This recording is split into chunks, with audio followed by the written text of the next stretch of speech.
magi bende nitiere kaka winjo bed ni giketo tenge omenda ne sekta mar thieth koso winjo bede yo machalo nade Nicholas? Sirikende mag kaunti onego bed ni keto budget mar thieth ma gitimo kamano. To gimwaneno gi wach mar jowa ma UHC gieki, apa nitiere siasa ma ginene ma governors kele. Nikech jogi tiyo e counties, ok gitie national government. Services ma gimiyo, ma gichiwo ne jok modak e counties. Koro ka sirikal oseketo ni pesa mi owacho ni mae pesa ma idhi ndik godo jo UHC, to pod gikelo ng'ur. Apa ne en siasa. En siasa, to kendo en gima waluongo gi dho ngere ni bad faith.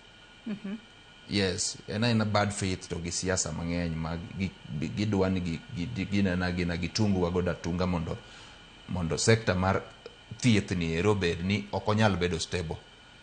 Yeah? Chieng' ma governors ne we siasa matindo tindo ma gin godo gieki, to giwacho ni koro wadwa ni walos thieth mondo bed e yo makare e pinywa mar Kenya nieri. Biro timore. To kapod gin gi siasa, tok dhi timore. King'iyo thieth no bedo devolved.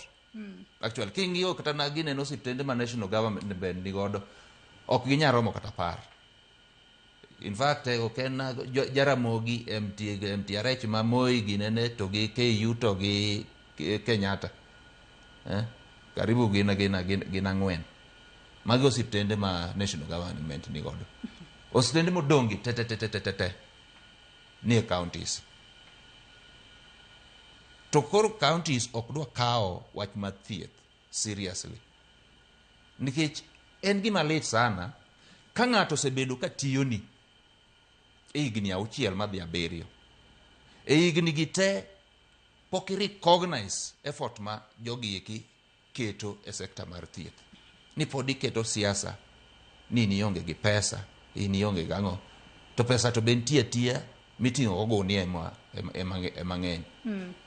Ok giweye ting'o pesa gogunia mondo giketnwa, mondo gindik jowa modak manyo thieth e osiptende mag counties oyud thieth e yo makare. Adwa ni mak parono ge kanyi ng'isa ni Dr. Onyango Ndong'a, jakom mar KMPDU e gwenge mag Nyanza, osechopo e studio mar County